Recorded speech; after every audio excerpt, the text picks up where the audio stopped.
ये सबसे मायने बा ना। पैसा का चीज होला जी? पैसा तो दिया 1 लाख रुपया के बगली में पीछे धोल, मगर इतना लोग सुनीलवा के देखता आज हमरा खातिर बहन बात बा जोन की यही में से कुछ लोग हमरा के मौगा कहेला नो। तो आज वो आदमी से कहल चाहत कि देखी आज सुनीलवा के कितना मोगवा कितना मर्दगानी बा करियो कि शायद वो आदमी कहीं आई हो तो कोई चुपचाप कोई ओखा मत खड़ा हो, मगर आज मौगे हो के आज सबके सामने खड़ा भइल।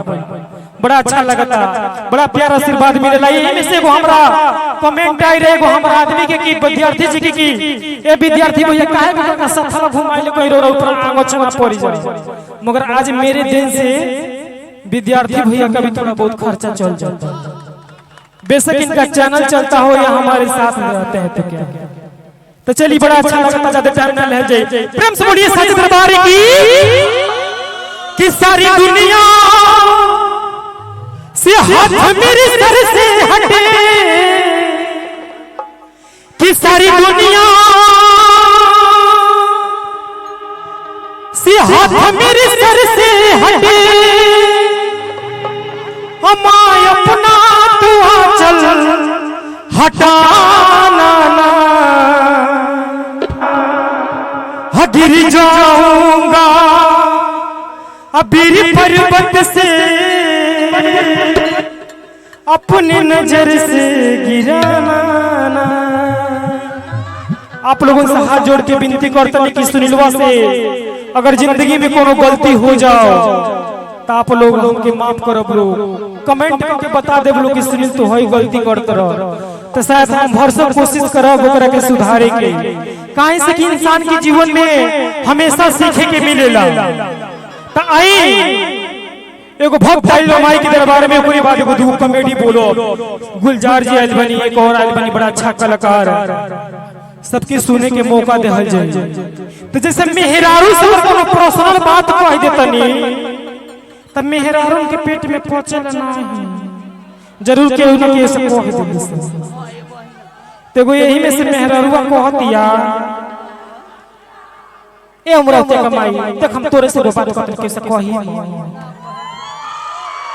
तू मोगी कही हमरा कौन जोड़ बेकुल रे कहला करे, हम तो हे कान से सुने नहीं हे कान से निकाल आई इतने बतिया कह कर मुसहरी बाजार में चल जाए। आ जब मुसहरी बाजार से आपस आए तो रास्ता में 3-4 गो लोग कहो गांव में कैसन हाला भइल भाई बात सही हो।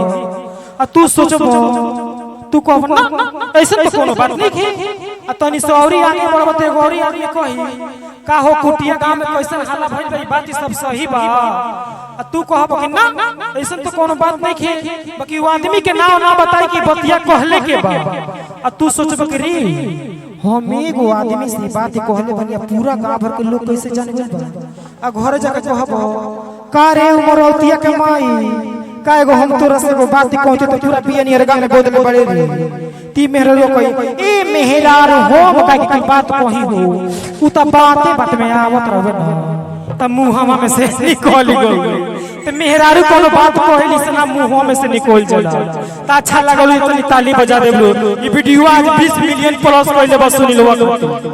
शायद सुनीलवा को ए वन के लिखत रहत रात भर ना सुतत रहल कहत कहब कि हमरा के 1000 लोग देख ले हो, मगर आज रौरा लोग के दिन से आज सुनीलवा के लोग कितना देखत है 20 मिलियन। हमारी जिंदगी में सबसे ज्यादा अगर केहू केहू को दान बात हमारे यूट्यूबर लोग के भाई लोग बनी लोग, ब्रजेश भैया खोखा भैया आई लोग, सागर फिल्म आइल बनी, पंकज भैया आइल बनी, हमारे हेने भोजपुरी के माटी अपन न्यूज अपना न्यूज है भैया का अपना न्यूज। इन लोगों का सबसे ज्यादा हमारे जीवन में योगदान है कि जो इन्होंने घर घर दुल्हन तक पहुंचाया, जो उनकी घर घर मेहरारू कन्या भी घूम करके देखली सन हमारी वीडियो बड़ी अच्छा लगेला। जैसे भक्त आइल बा माई के दरबार में, अब माई से कहता कि ये मैया तू माटी के बनल बड़ू कितना सुंदर लागत रहू। आई जितना लोग जाइल बा सभे माटी के बाज बाकाल चल जाए, मगर लोग अपने में कितना घमंड को के रहता झगड़ा झगड़ा, मगर ऐसा ना करे के चाहिए। चली भक्त कहता कैसे माई से कि माटी की मूर्ति से तकली हम सुनाई के, कि माटी की मूर्ति से तकली मुस्कुराई के। 1 2 3 4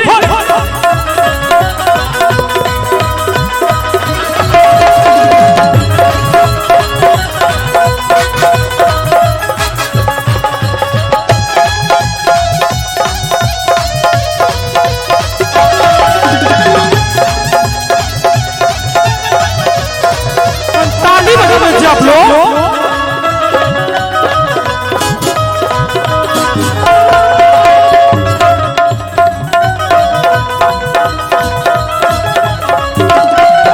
कि माटी के मूर्ति से तकली मुस्कुराई के,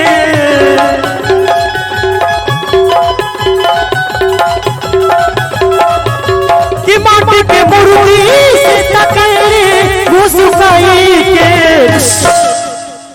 प्रेम से बोलिए सच दरबार की, दुर्गे महारानी की। गजब रूप सुहावन लागे दुर्गा माई, गजब रूप सुहावन लागे दुर्गा माई के।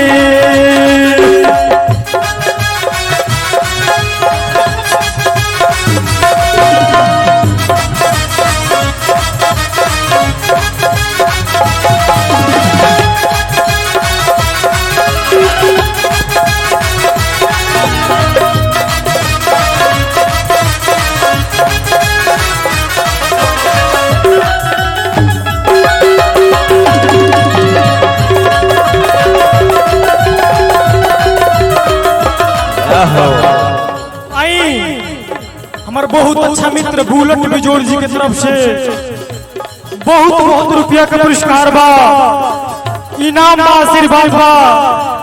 मैया से विनती बा कि यही गाँव का झोली भरत रहे। हमारा अर्जुन भैया की तरफ से बहुत रुपया का पुरस्कार बा, आशीर्वाद बा। राइटर अर्जुन जी, चलिए अर्जुन जी आई आप भी कुछ बोलिए।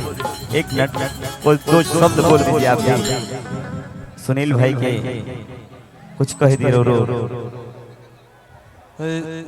सुनील जी बहुत अच्छा कॉमेडी और बहुत अच्छा करता नहीं, और हमरा तरफ से शुभकामना है कि और आगे बढ़े और हमरा जीवन में आज ऐसे कर रहल बानी का नगेंद्र जाला के बहुत श्रेय रहल। हर जगह हमार बड़ भाई बन के हमेशा हमार मदद कइले बानी, हर जगह खड़ा रहल बानी। 2 मिनट और एगो किस्सा बता देते, और ये जोड़ी देख के बहुत बढ़िया लगला। बुलेट जी देखिए यहाँ के गीतकार हमारे भाई, यहाँ के भी बहुत अच्छा गाना लिखले, यहाँ के भी कई गो गाना बुलेट जी लिखले बनी जोन मार्केट में तहरा इलाके में धमाका मारो। अब एगो आइल बा कमर मुचकाइए देबो, जोरदार ताली बुलेट भाई खातिर एकदम बजा दे। और देखिए हम एगो किस्सा बा पहाड़ा कमाए जात रहने, और यहाँ के रोकनी कनी गर्दन जी रुकी वही बार गाना बजा लखिया फरकता। अच्छा देखी फरकता जीवन में बहुत खुश बनी, और सब चीज हो गइल बा जोन घर दुआर देले घर एक। और शुरुआती दौर में एक बात बोला था कि गुरु की महिमा होती है, और ये शायद कोई नहीं जानता, मैं बता दूं कि आपका उजाला जिसे नहीं पढ़ता था, ये अमित तिवारी ला के आपको जुड़वाया और पहला आपके जीवन का हिट मिला। इसीलिए मैंने बोला कि गुरु को छोड़ के उसके नाम की चर्चा नहीं करेंगे तो आप वहाँ अर्श पे है ना, फर्श पे आ जाएंगे, बर्बाद हो जाएंगे। देखिए इनका भी बहुत सहयोग रहा।